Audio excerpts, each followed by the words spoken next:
Good morning, everyone. Welcome to ABL Group's Maritime Market Briefing for January 2023. My name is Mark McGurran. I'm the Global Managing Director for Maritime here at ABL. Thank you all for joining us in the room and those of you watching online. This briefing is accredited by the Chartered Insurance Institute, and delegates can claim up to 1 CPD hour for their participation. We will therefore keep a record of those of you logging in online, as well as those of you in the room today. So please contact us afterwards if you require your CPD certificate. I'm delighted to introduce our presenter today.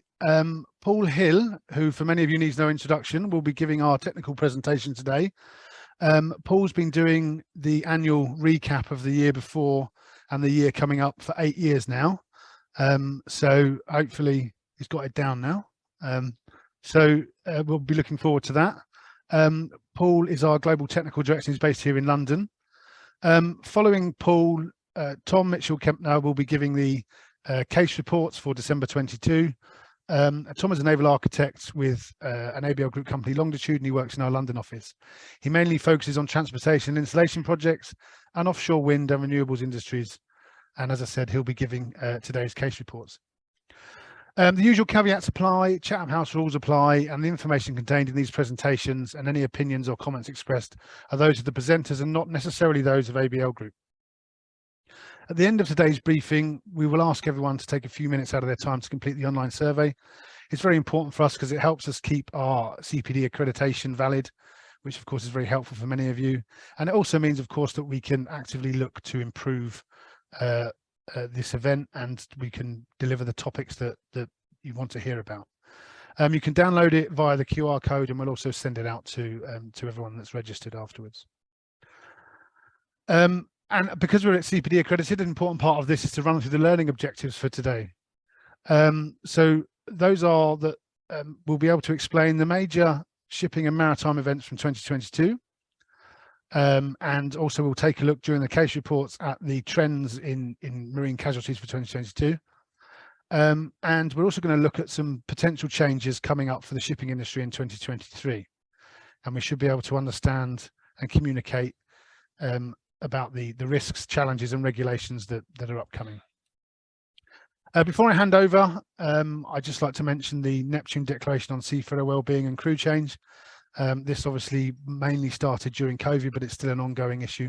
Myself and many of my colleagues here at ABL are ex-seafarers, so it's something that's quite close to our hearts. And if I could encourage you to speak to the powers that be at your organisations and perhaps become signatories to this as well, that would help their plight greatly. So without further ado, I'll hand over to Paul for the technical part of our presentation. Thank you.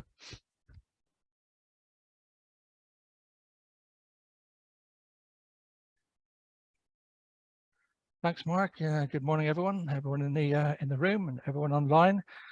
Welcome to this my candid view of 2022 and 2023. So straight to it, looking back at 2022, an eventful year, as we all know.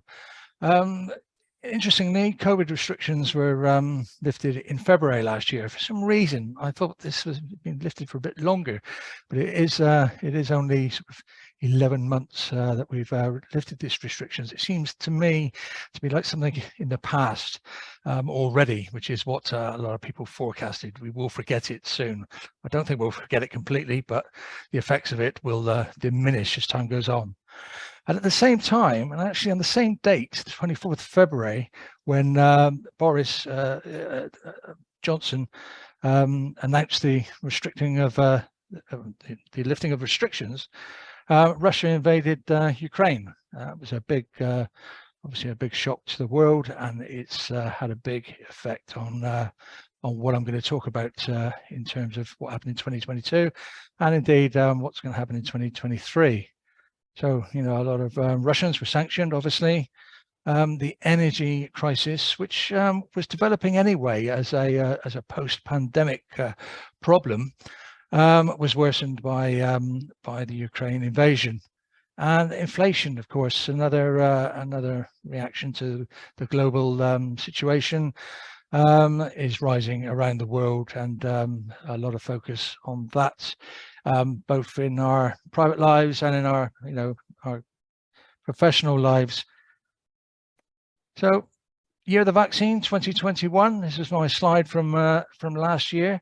2022, got another around there. We're going to be living with the virus. So, and that's very much the case at the moment, and hence why we're all in this room today. I mean, we weren't, it wasn't quite so busy this time last year.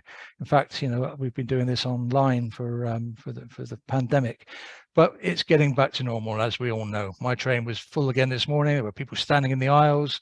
It's business as usual, really. But COVID still has had a significant, and has still got a significant impact on shipping operations.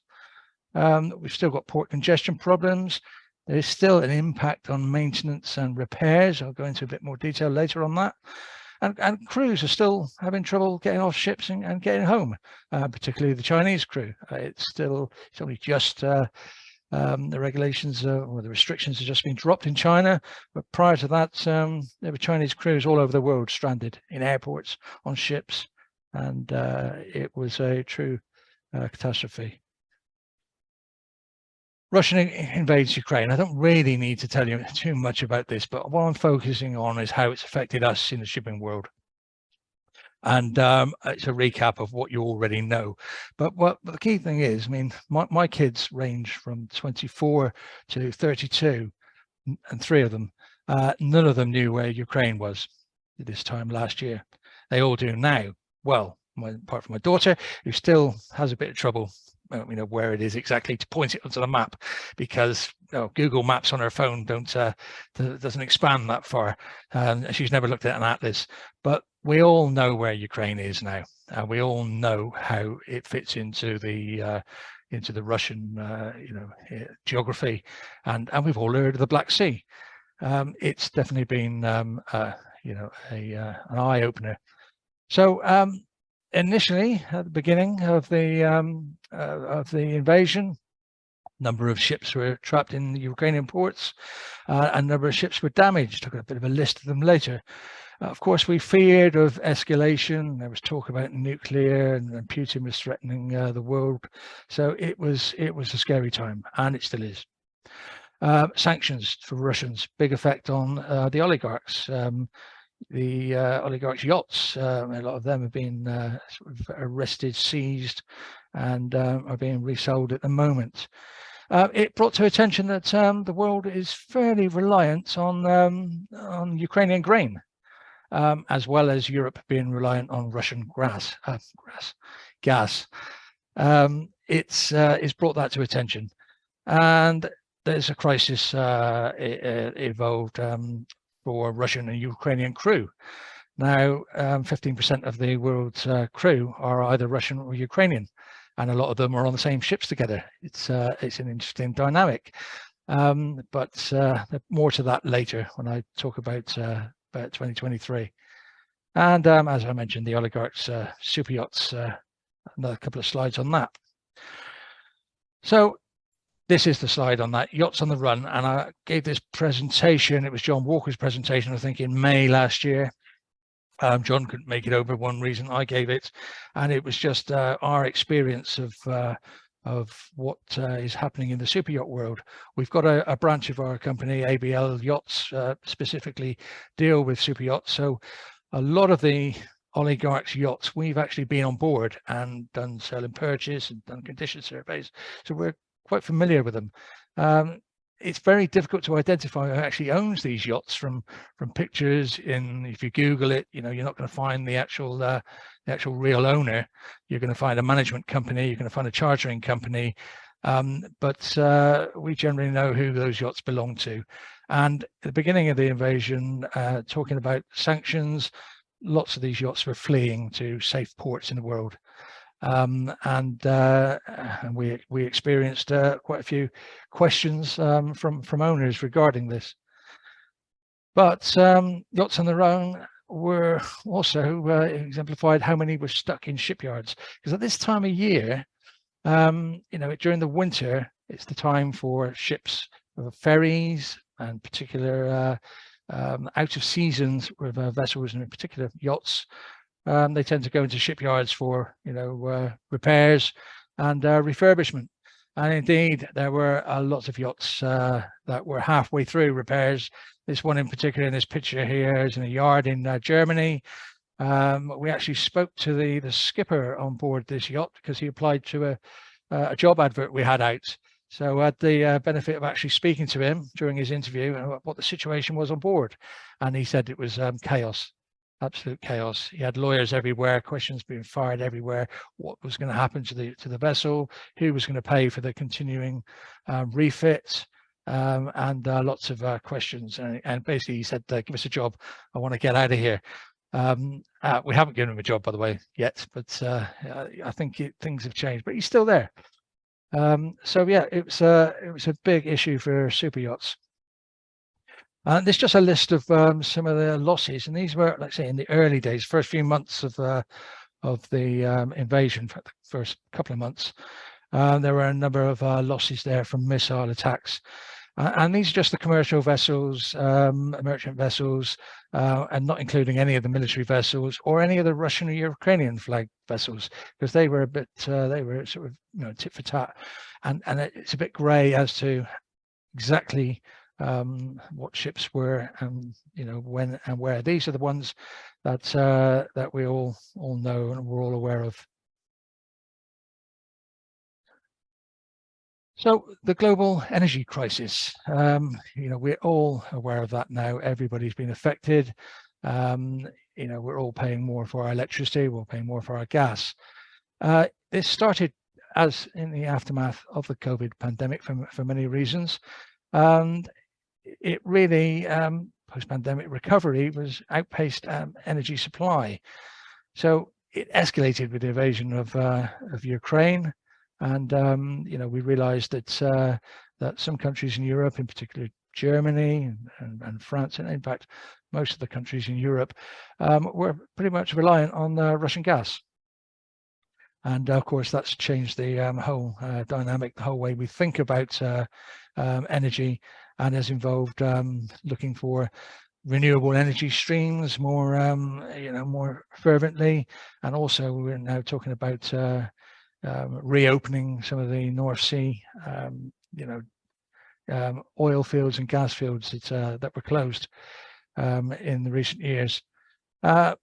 Prices of gas reached record highs. Of course, that's had an impact on shipping, particularly LNG powered ships, but also an impact on LNG transport. There's more ships are being built to transport LNG around.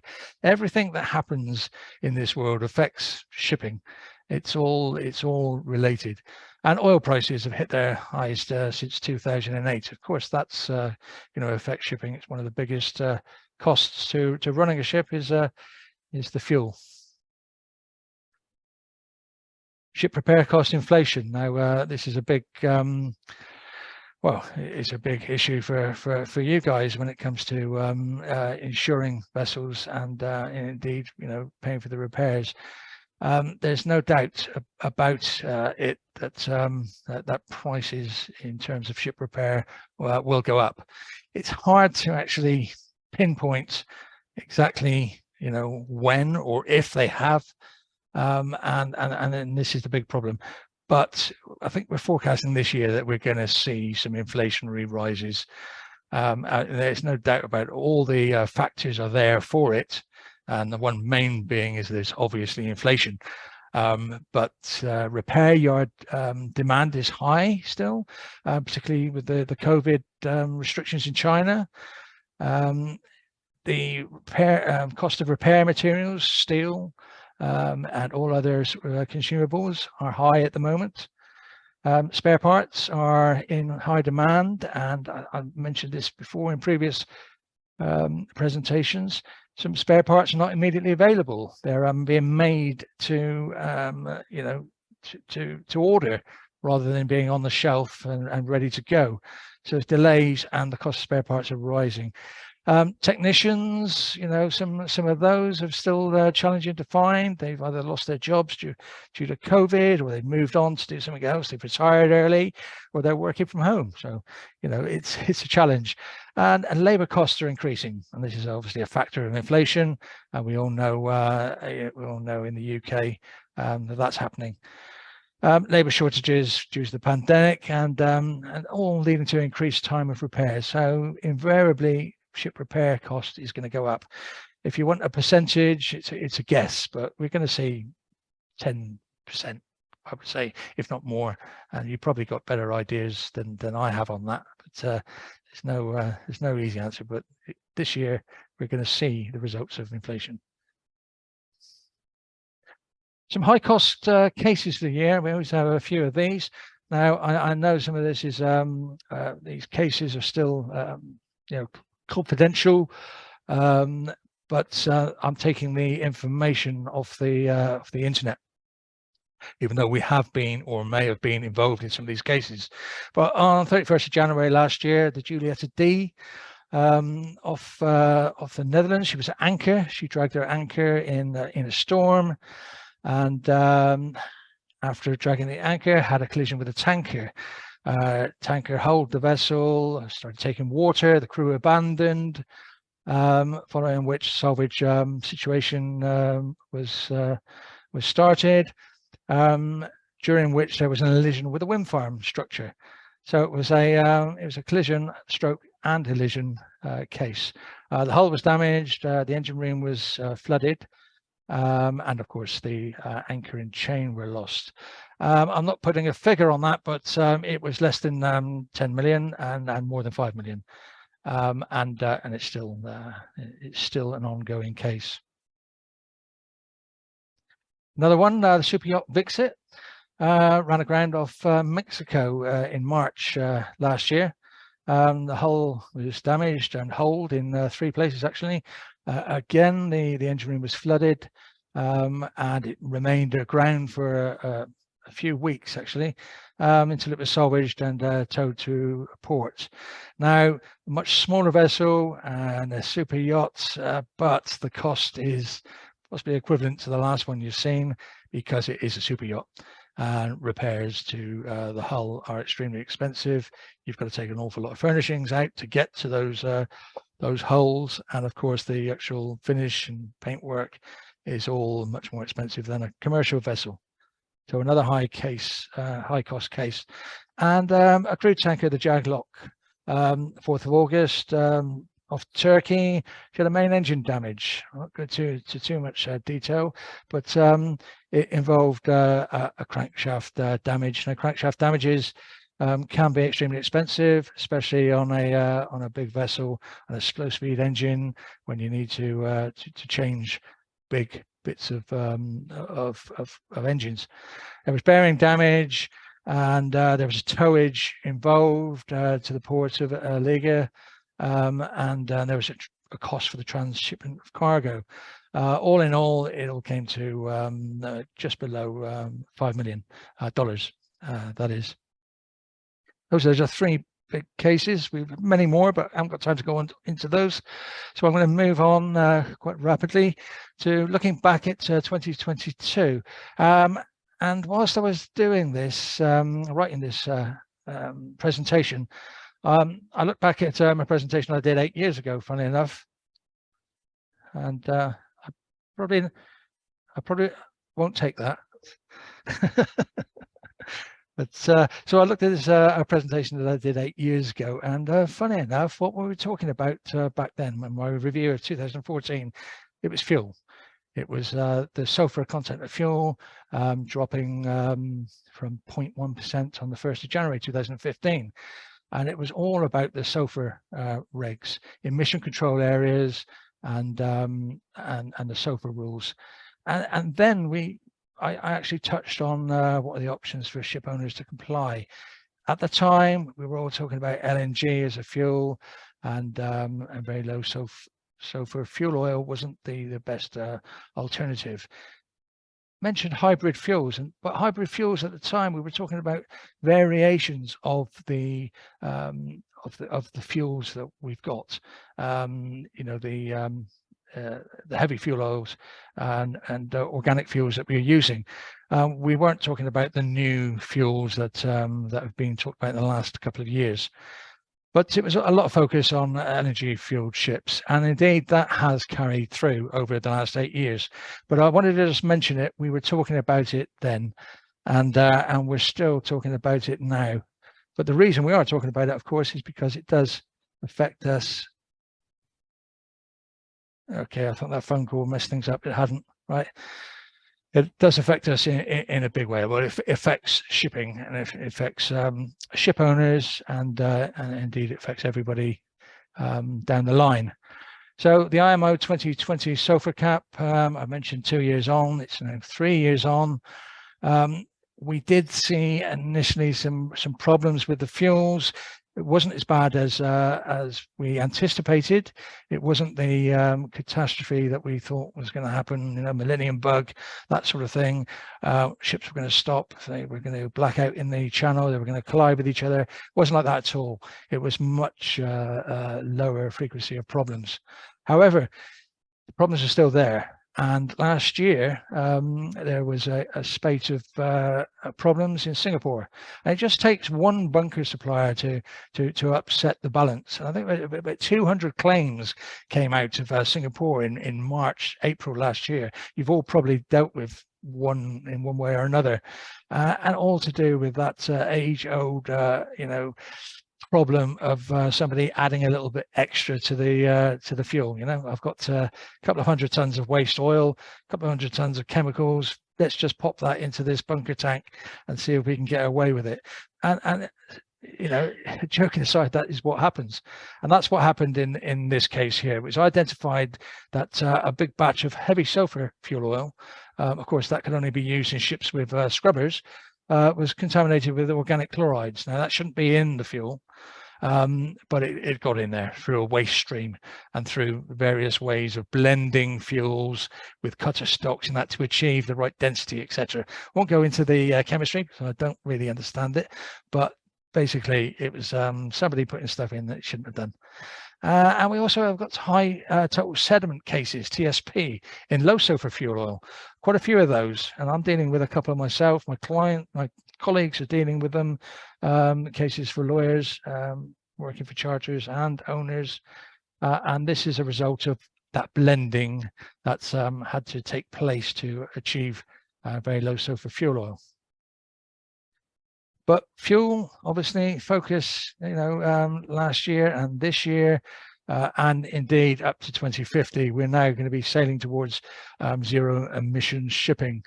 And this little slide here shows you, you know, where we're going with it and where we are today, 2023. This is a critical point, and I'm going to give you a slide on that to explain why. But first of all, what's it all about? Decarbonisation.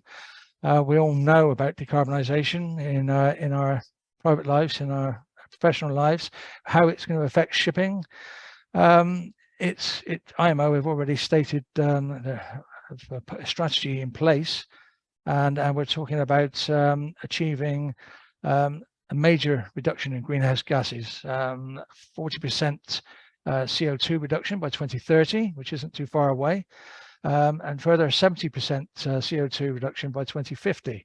And this is compared to previous years. Now, a reduced total greenhouse gas emission by 50% in 2050 compared to 2008. Now, basically, there's a lot of you know, a lot of percentages and a lot of words here, but we are going to see the shipping industry reduce its carbon footprint.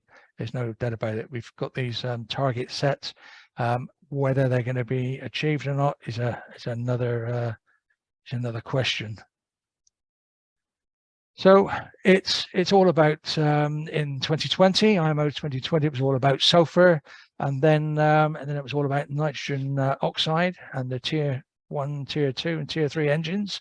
That's been addressed now. New engines have all got to comply with these rules, but now we're talking about CO2. So you know, it's a thing of the past now. Sulfur and nitrogen, they're dealt with. CO2 is the main issue now, and we're striving to bring that down by 2050. So how will it be achieved in the short term? There's got to be some methods, and this is going to come into this CII and EEXI index that I'm going to talk about in a minute. In the short term, these reductions will be viable by reducing fuel consumption, efficiency designs in the actual hull shape of engines, limiting power, propulsion aids. We were talking about sails, Flettner rotors. Econo Wind also developed another sort of sail alternative, and bubbles around the hull, things to reduce the drag of vessels and enable them to go further and faster using less fuel. And that's what the key is. Conversion to lower carbon fuels like LNG and methanol are all short-term answers, but not long-term answers. And LNG itself is all a little bit sticky at the moment because of methane slip, and we're really reviewing how good that is for the environment. But in the long term, fuels, carbon-based fuels, or the heavy fuel oil and the marine gas oil that we're currently using, have got to be replaced. And we're talking about reaching the 2050s. I personally don't think they're ever going to be replaced. There's still going to be a requirement for certain vessels and certain applications are going to require carbon-based fuel, but those fuels will be better by 2050. They will be blended with biofuels, etc. They will be better performers. But LNG and methanol currently high on the list of alternative fuels, and in fact we're seeing an awful lot of LNG and methanol ships being ordered. It's a short-term answer because they are carbon-based. They're not going to be the real long-term answer.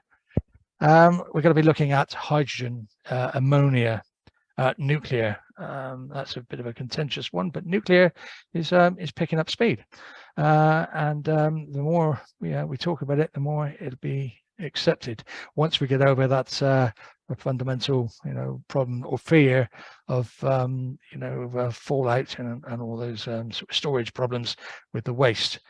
Battery power, of course, will be prevalent and is becoming so, especially in the short sea ferry markets. Battery powers, and for tugs working in harbours, battery power is being exploited. But that battery power, the recharging of those batteries has got to come from renewable sources if it's to be green. No point in burning coal in a power station to charge up your batteries. It's not a green loop. It's got to be from renewable sources. So this is there's a couple of slides here to talk about 2023, and from the 1st of January, so 2 weeks ago, less than 2 weeks ago, it's now mandatory for all ships to calculate their energy efficiency existing ship index. Now, this is it's quite, I say not complicated, it's quite hard to understand what all this is about. But it's an important step towards decarbonisation, and it's something we do need to consider and sort of understand. Basically, just talking to a few people in the room about this morning, we could compare this rating for ships to the rating you have on your house for energy efficiency. Now, if you've sold your house recently in the last 10-20 years, you will realize that you've got an energy efficiency rating, A to E, and A, very good, E, not so good, pretty poor. And this is a rating that's set basically by the age of your house. There's no formulas. You don't get somebody coming in your door to calculate it for you. They look at your house, built in 1950s, single brick, tiled roof, it's a C. it's simple as that. But if you want to improve the efficiency of your house, you want to insulate it on the outside, put triple glazing, you're benefiting both yourself and you're benefiting the next buyer. So you're going to want to upgrade that scoring. So you're going to have to get yourself a surveyor to come around and reassess it for you, and hopefully you'll achieve an A, make your house much more desirable. It's going to save you money, and in the future it'll attract better deals from mortgage lenders, etc. So the same thing is happening now from the 1st of January on ships. This index for existing ships and the carbon intensity index are going to be applied to shipping. Now, there's an energy efficiency design index, which is a big long formula. Now, you don't have to remember that one, or indeed understand it at all. But this is a design index for new builds. So basically, new build ships have got to fit into this sort of platform, this scoring regime. But from the 1st of January, existing ships have also got to assess themselves. So I don't want to go into it too much detail to bore you. I just want to highlight what it means. Basically, and I'm going to skip a few of these. Basically, you end up with an A, B, C, D, or E rating, and this is going to be assessed this year by the actual ship owner. They're going to have to look at various factors in their operation, look at their fuel consumption, look at their speed, look at all aspects of their operation, and assess themselves. But what's going to happen? How is this going to be enforced? How is it going to move forward? Well, class and flag state are going to be involved when it comes to renewal of their the international air pollution certificate, for example. That's going to be, certificates are renewed on an annual basis on board ships, and it's renewed by a class surveyor or a flag state surveyor or an organization that's approved to do it. They will come on and they will assess the ship's plan, their energy efficiency management plan, and a rating will be achieved from that plan. Now, if the ship gets an A, B, and C, all very well, then they're in the higher levels there. They will still have improvements to meet, but it won't be so critical. It's the the D and E ratings that are going to require ship owners to do something drastic to their ships. And if you get an E, they've got to do it in a certain time scale, and that time scale is like a year. So what can they do? They might have to do, and some of these are bulleted on the end of this slide here.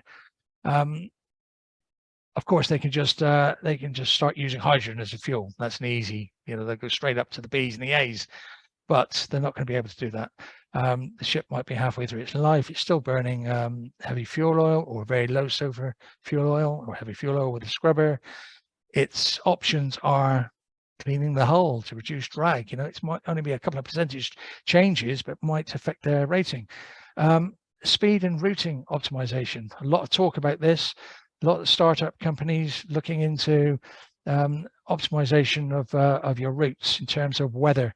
So, generally a ship goes from one place to another in the shortest distance, not always the most optimum way of doing it, because weather, wind, storms can interfere with that efficiency. So if you've got a real-time company looking after your weather routing, then you can achieve some some efficiencies. So that's going to play into it. And then things like installation of low energy light bulbs doesn't seem very much, but it's a big saving, and that will affect the grading. And simple solutions like installation of a few solar panels, a windmill. There's some Econo Wind, for example, a company that's producing these 40-foot containers now with 2 rotors in it. You put a container on your deck, the rotors just unfold from this container, and they're talking about a 10 to 15% efficiency saving on fuel. And in fact, also a bit of speed performance increase.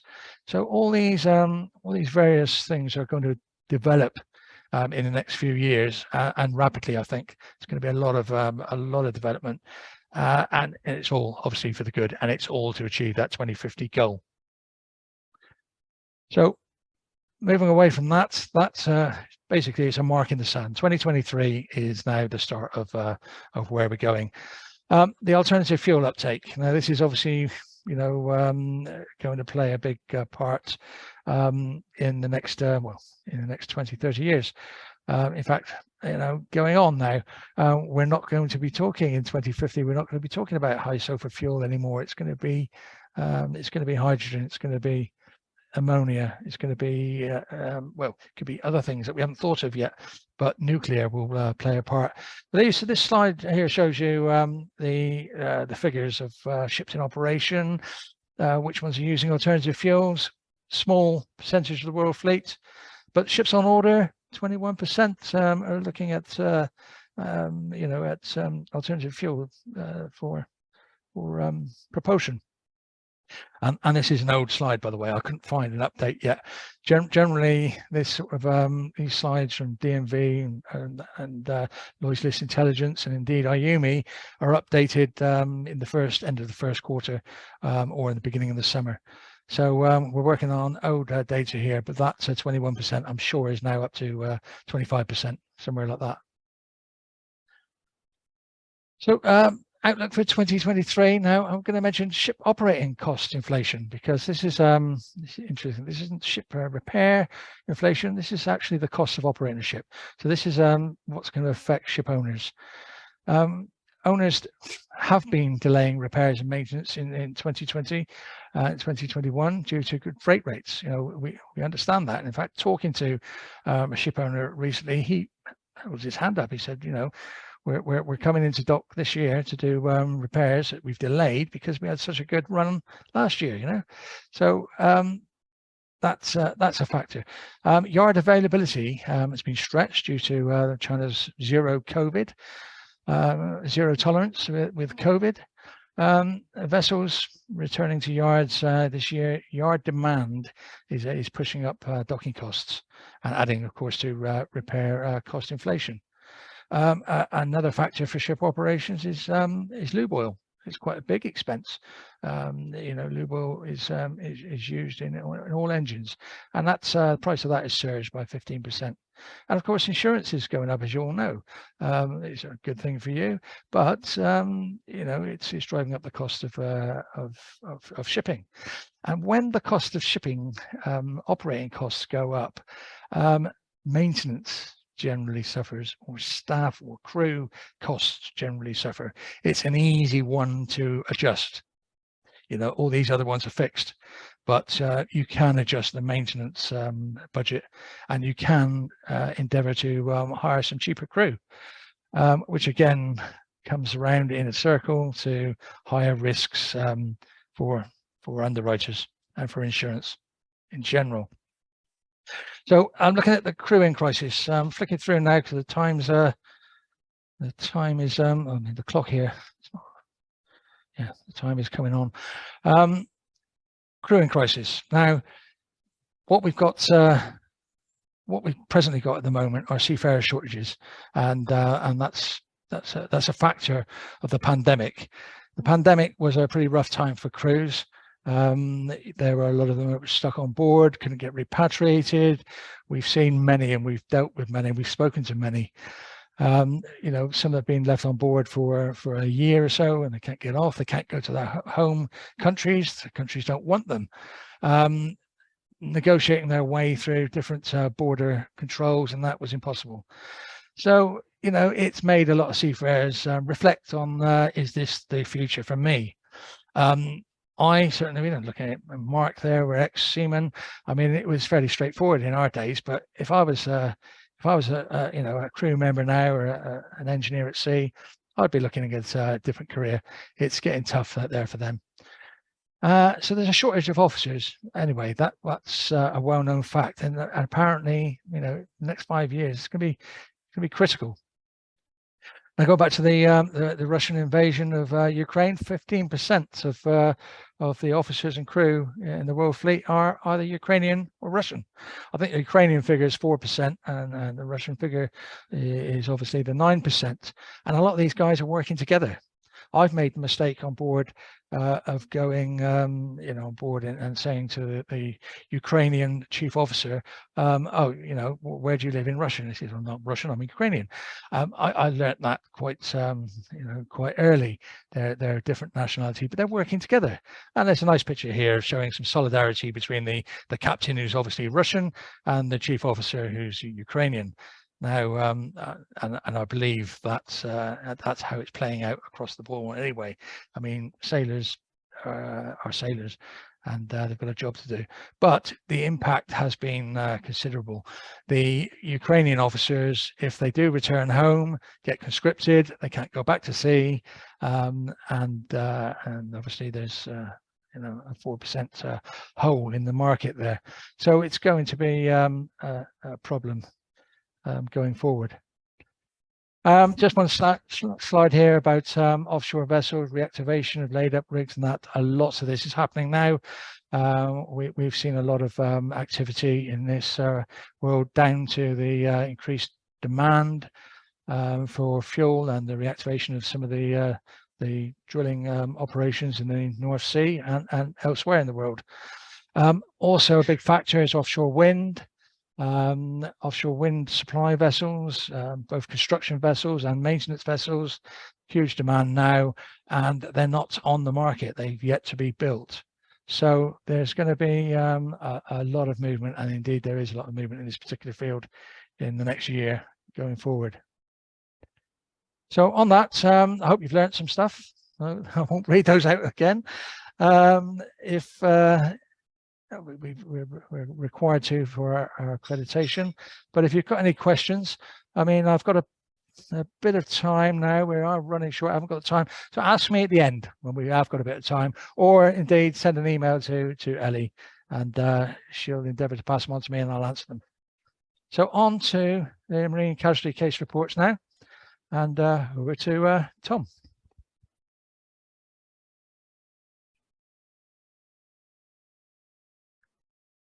Welcome, everybody. Ready to go? Cool. So the purpose of this section of the briefing is to simply keep you updated on some of the higher cost incidents that ABL have been involved in, and in doing so, show you, I will remind you of the sort of incidents and casualties that can happen in shipping and marine operations. But in case some of you haven't attended these briefings before, you might be asking, what are these so-called case reports? Well, these feature largely, but not exclusively, hull and machinery casualties with an estimated cost of repair in excess of $250,000, and usually excluding salvage costs. They cover only a subset of the total ABL Group caseload, typically about 10%. However, this is an important subset which represents 25% of the H&M cases by number, and around 65 to 75% of the H&M cases we survey by cost. Oh, I've gone back, sorry, apologies.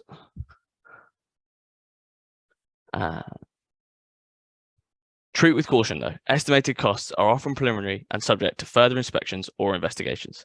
In presenting these case reports for the last month of activity, it is not about attributing blame. We aim to convey what happened. We won't be able to give any definitive conclusions about cause, as many of the cases are still fresh, and it wouldn't be appropriate to do so. And in many cases, the cause is still under investigation anyway. As usual, let's start off with some statistics. So this is an overview of December 2022. We've been notified of 14 high-cost cases during December, and the dark blue columns in this graph show their proportional distribution by casualty type.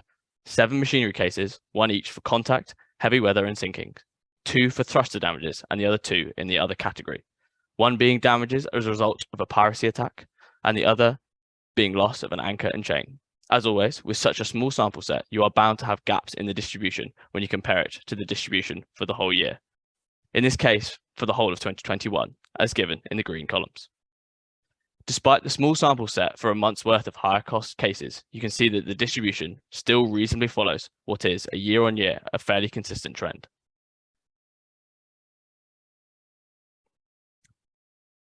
So here we've added the distribution of those same 14 cases by their total costs. Note that the heavy weather case this month is nearly 5 times as significant by cost than it is by number. And this is not particularly unusual. Some casualty types can be more prone to higher magnitudes of cost at times, while sinkings often give a clear example of that point. It's not the case for this month's sinking, which involved only a small vessel and a relatively low insured value.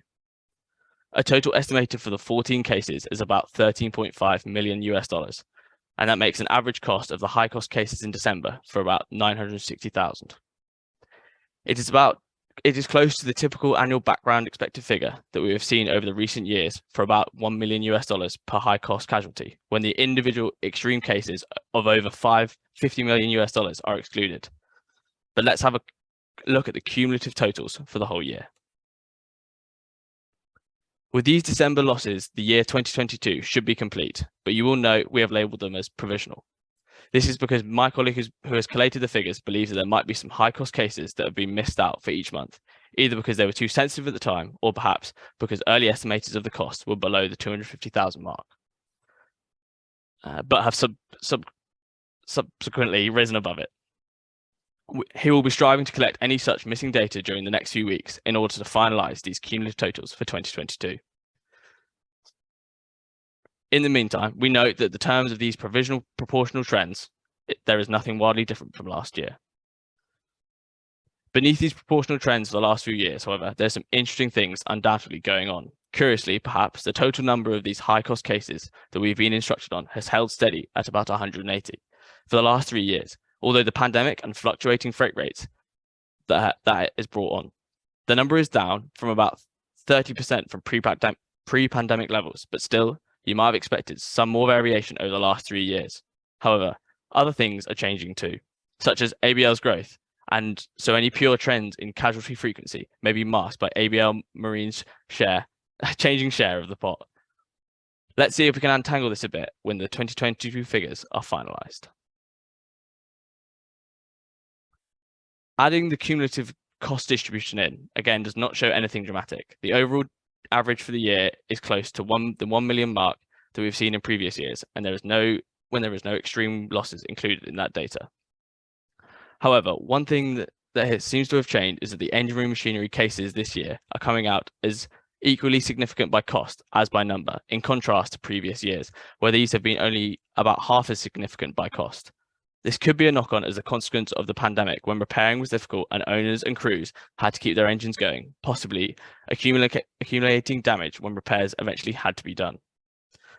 Also, you can see that the relative number of engine room machinery cases at about 30% has reduced from 2021. This could be a reflection of the same phenomenon, or it could be wishful thinking to hope that the engines are becoming more reliable against higher cost accidents.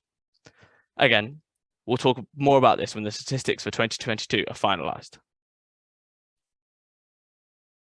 Let's move on then and look at some of the December cases in more detail. We've selected 8 of them if we have time to get through them all.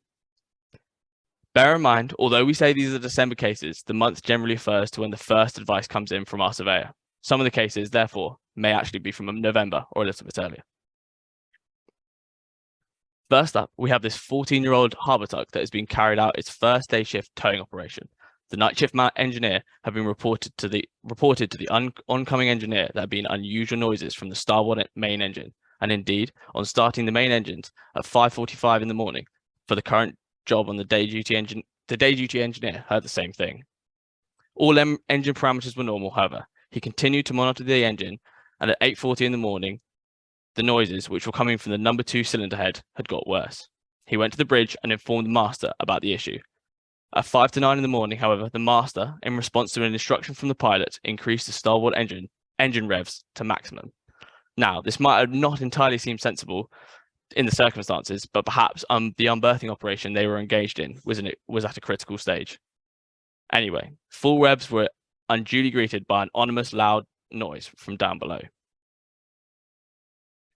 When the engineer got back to the engine room, he found oil spray coming from the starboard engine and activated its emergency stop. After the engine had cooled down, he found the crankcase doors for Unit 2 and 4 broken out, and the piston for the number 2 unit had exited the engine. The master now informed the pilot of this situation, and I understand they managed to complete the towing operation successfully using just the port engine.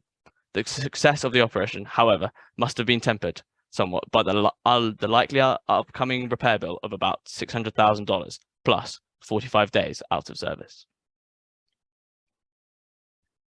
So our next case is about this 16-year-old motorized sailing vessel, a relatively modern dhow without sails.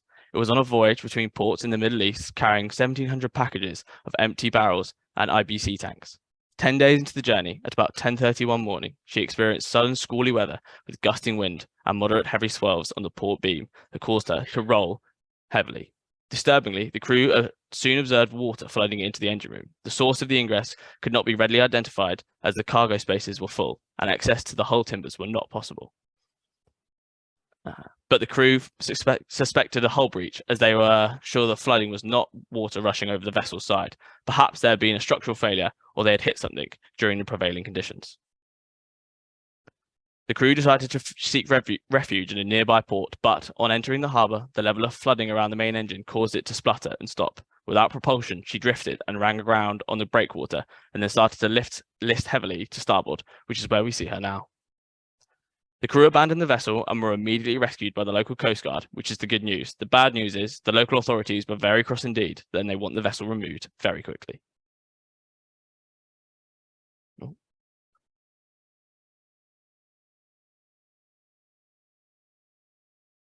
It looks like the removal will cost in the order of $250,000, but repairs, if they are viable, will be on top of this. This is what she was sitting on, so we can perhaps expect quite a lot of additional damage from the grounding. Plus, there might be some small cleanup operations to carry out due to the fuel leaks. I understand that the insured value of the vessel is only $360,000, so then there may be some doubt as whether this particular vessel will ever sail again. The third in selection for this month is the Great Lakes bulk carrier that early one morning managed to impale herself onto the wall of a bridge pedestal whilst going downbound on a North American waterway, laden with a cargo of sand. The weather was cloudy at the time and cold at 4 degrees C. The ECDIS chart doesn't give a happier picture, nor did the flooding of the forepeak tank. Here we see her tied up later in the morning, where some of the damage is visible. Divers went down to inspect and access the rest of the damaged areas below the waterline, and some detached structural parts of the forepeak were temporarily reattached in order to let the vessel proceed to discharge and repairs at a port 60 miles further on. And here we see her after discharge, but the full extent of the damage was revealed more clearly. Well, if you were there and looked very closely. In this distant shot with the mist, you can just about see the disturbance of the hull plating on the port side of the stem. But the photos inside are much clearer, showing the split in the plating and the distortions of the internals in way. The damage extends up to the main deck as a result of the attachment of the side shell brackets within the forepeak tank. Investigations are still underway as why things went wrong.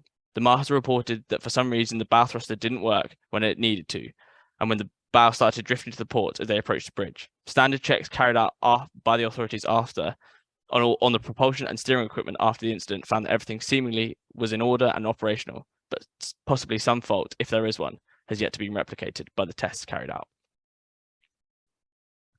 Next we have a few $1 million worth of damage to the legs and surrounding hull structure to this lift boat that got caught up in heavy weather conditions and had to be evacuated whilst jacked up.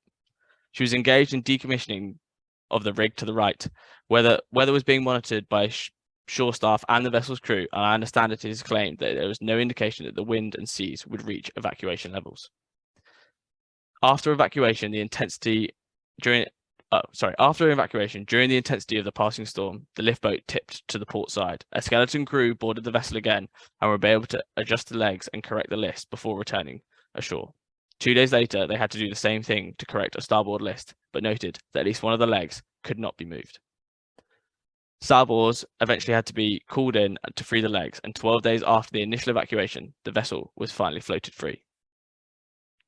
We can see her here in the legs up condition following the recovery. You can see that the aft leg is visibly bent as a result of the bending moments of the legs experienced during the storm conditions. With bending overloads of the legs like this, you might expect damages to the whole structure of the supporting the legs. We all remember Newton's third law: every action has an equal and opposite reaction. And indeed, the inspections within the vessel reveal such complementary overloads of the supporting structure with multiple sites of structural distortion and cracking. Here we see buckling damage to the bottom structure. And here, more of the same. There is a root cause analysis of the events underway, and the resulting damages is presently is also underway, and so the lessons may be learned and these sort of incidents avoided in the future. Our fifth case in the selection of this month involves an 18-year-old, 19,000-ton deadweight tanker. She'd been departing port one day on a voyage in the North American waters when a loud bang was heard and smoke coming from the shaft generator. The vessel was able to complete her voyage, but needless to say, the unit was kept offline. Here we see a schematic of what we're talking about. I can't move, but there's the main engine closest to me. Then there's the diesel generators up to the left of it. Then the small alternator next to the diesel generators, and then the shaft generator, which is just to the left of the main engine, which is where some sort of mishap has happened. What makes the shaft generators rather useful is, as well as generating electricity for the systems on board, they can also be used in reverse as an electric motor. Fed with electricity from the diesel generators, they can act as an alternative propulsion device, driving the propulsion shaft via the gearbox. It is always nice to have a backup in case your main engine fails. On more modern vessels, they can be used for emissions control in restricted zones. Well, those are the principles at least, but they rather rely on the unit not exploding in normal conditions. As seems to have occurred here, after the loud bang, the crew found vent casings deformed, housing split and cracked, and foundation bolts sheared. Bearing covers blown off and other items deformed. And that's only the damage that can be seen from the outside. The exact cause of all this unusual damage is still under investigation. The relatively high estimated cost of repairs at $740,000 is a reflection again of North American prices, coupled with the likely need to remove the unit from the ship through an opening to be cut in the side of the hull, which will require dry docking. Our next one up is about this 11-year-old Handymax bulk carrier that was on a voyage in the Far East when at 1:45 one night there was a loud bang was heard from the forward end of the ship. There was a 3.5-meter swell running at the time and a wind speed of 20 knots, so nothing particularly unusual. The wind speed was reduced to dead slow ahead, and the crew went forward to investigate. They found that the starboard anchor and all 300 meters of anchor chain had run out, but it was still attached to the vessel. The crew attempted to retrieve the anchor and chain, but found that the clutch on the starboard side of the windlass was broken, and there was an unusual noise coming from the anchor windlass's hydraulic motor. We can see the starboard anchor winch, and you can see the absence of the chain running down from the hawser pipe to the right of the picture, just by the yellow frame. And if you don't believe me, here's well, its absence is pretty obvious. So now, the way the anchors that were supposed to be secured on board before setting out to sea is to pull the anchor up tight against the hawser pipe housing and engage the anchor stopper, which is item 5 in that drawing, which mechanically locks the anchor in position. As a backup, 4 turnbuckles are connected to the anchor chain to apply the additional holding power against the anchor dropping. The winch brake is applied as a further backup, and the windlass clutch is disengaged. It transpired, though, that current practice was different from this for the starboard anchor. For some reason, the chain stopper was out of sync with the chain with the anchor pulled up tight. That meant that it could not be used, as it would mean the anchor would be loose and swing and bang in the hull in any seaway. So instead, the crew pulled the anchor up tightly and simply kept the clutch and the brake of the windlass engaged. This alternative securing method, which you would have thought would have also included the use of the 4 turnbuckles, which our attending surveyor believed would have been sufficient to secure the anchor and chain in the prevailing conditions. However, it is not clear whether they were actually used, as they were still present and not obviously damaged. By the way, this shows the chain stopper in its lock position, which is sort of the grey next to the yellow frame again, which the crew say they couldn't use because of the mismatching chain links. And here is the stopper in the open position again, as it was on the voyage, when all securing appears to be just from the windlass brake and the clutch. And here you can see the condition of the clutch that seems to have given up the ghost on this voyage. How long the starboard anchoring system had been used in this way, who knew about it, is still under investigation, as is why the chain links were mismatched to the chain stopper in the first place. One bit of good news is that they had a spare anchor on board, but is little of use without any anchor chain. We are looking at we are looking at the order of $500,000 and 10 days alongside to fit and supply 300 meters of chain and a spare anchor and repair the windlass. Our next one up is a 14-year-old feeder container ship that was on a regular run in the Bay of Bengal when at 7:30 one morning, heavy vibration was felt on the bridge and the vessel came to a complete stop. The engineers went to the engine room and discovered that the 8-cylinder, 4-stroke, medium-speed main engine had suffered a major failure of her number 2 unit. Both crankcase cores had been burst through, and most of the innards had collapsed, some spilling out onto the floor plates. The good news is that it was only the number 2 unit that seemed to have been affected, and the damage to the crankshaft seemed to be limited to the scoring of the number 2 crankpin. This meant that the crew would be able to remove the piston and conrod from the unit, lift the fuel pump from the cylinder, and run the engine in the emergency mode to get to their destination port. So that's 2 methods we've seen this month that offer a backup in the event of significant main engine problems, a shaft generator and the cutting out of a damaged cylinder. Back to the immediate case, repairs will involve the replacement of cylinder liner, conrod, piston, cylinder head and associated parts, several sets of bearings, the grinding of the number 2 crankpin to about 1 millimeter undersize, and the rest of the engine also need repairs at 3 locations, plus they need 2 new crankcase doors. Here, looking down from the cylinder head position, you can see the portable grinding gear in place. And here is the drive system on the outside. Although it could have been much worse, this is an expensive damage coming up to about $1 million with about 5 weeks out of service. The cause of this failure is under investigation, and the sorts of possibilities examined are the usual: lube oil quantity, lube oil supply, bolt tightening on pistons and conrods, bearing condition and clearances, service history, and so on. Finally, let's look at the thwarted piracy attack on this very old ro-ro cargo vessel that was on a voyage off the west coast of Africa. At about 7:30 one morning, when the master and chief officer were on watch, 2 armed pirates suddenly appeared on the bridge, shouting and threatening to kill them. They ordered the master to stop the vessel and sent the chief officer to open the starboard side door and lower a ladder down to let their comrades aboard. 5 more pirates boarded from a small boat and placed all the crew under guard from on the main deck. The pirates took over the navigation of the vessel, and it seemed that their intention was to abduct the vessel and crew for ransom. At about 10:30 that evening, however, the pirates managed to run the ship aground. At that moment, there was only 1 pirate guarding the crew, and he is said to have looked confused and lost his focus. The master grabbed him, and 2 other crew helped disarm him. The master shouted to all the crew to run to the ship's citadel, which they did, and locked themselves in. This safe room was located at the aft center of the upper vehicle deck, which is just right at the back, if you look between the 2 funnels. Our attending surveyor understands that the present master had set this up himself, and when he first came aboard, it wasn't properly fitted out, but it had an emergency telephone in there and some food items. For the next 3 hours, the pirates tried to get them out, trying to break the door and the wall and using bullets, with no success. And the crew shouted to the pirates they had called the authorities and that they were on their way. Eventually, everything went quiet. The crew remained inside until 11 o'clock the next morning. They then opened the door cautiously and found that the pirates had left. I understand that it was a few days later when the naval support actually arrived to give assistance. Before leaving, the pirates had looted the crew cabins, taking any portable equipment they could. Here you can see that they have taken the voyage data recorder system, portable radios, and all the contents for the bonded stores. You can also see how useful the ship's emergency fire axes must have been.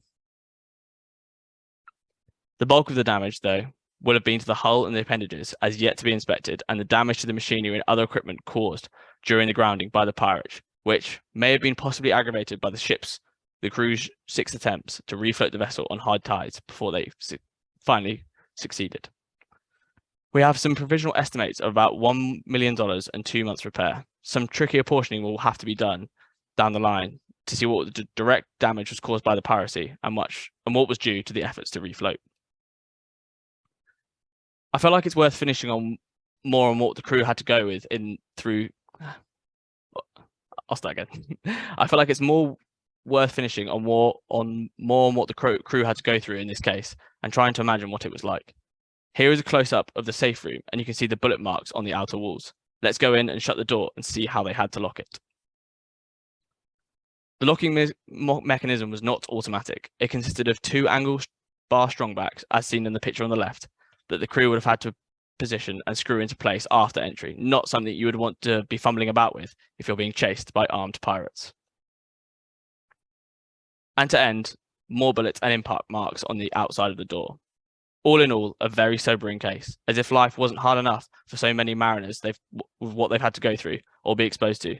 This sort of thing as well, it sort of like highlights that. I'm going to hand back to Mark now.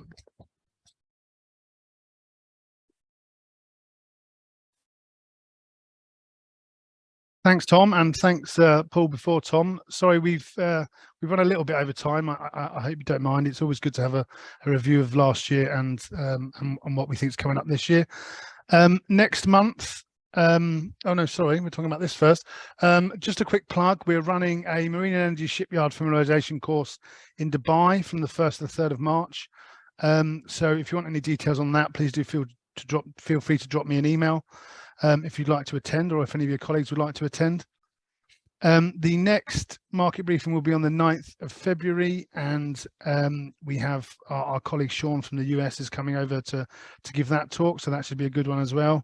And just a reminder as well, when you do get the emails, if you could please let us have your feedback, we'd greatly appreciate it. Thank you very much indeed, and thanks for your attendance online and in the room.